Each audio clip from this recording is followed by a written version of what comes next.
দাদা ও মায়েদের প্রত্যেককেই জানাই আমার আনন্দিত জয়গুরু। আশা করি আপনারা ঠাকুরের দয়ায় বেশ ভালো আছেন, আমিও ঠাকুরের দয়ায় বেশ ভালোই আছি। তো একটা ঠাকুরের ভজন শোনাই। প্রভুজি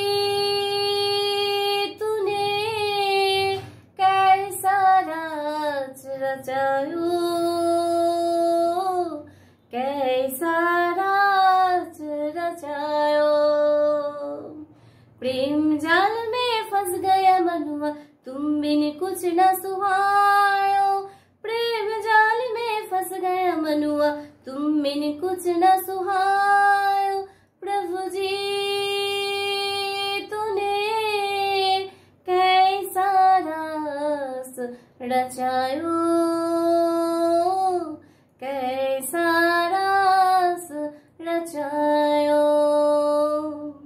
জয়গুরু। প্রত্যেককে গানটা কেমন লাগলো অবশ্যই একটু কমেন্টস করে জানাবেন।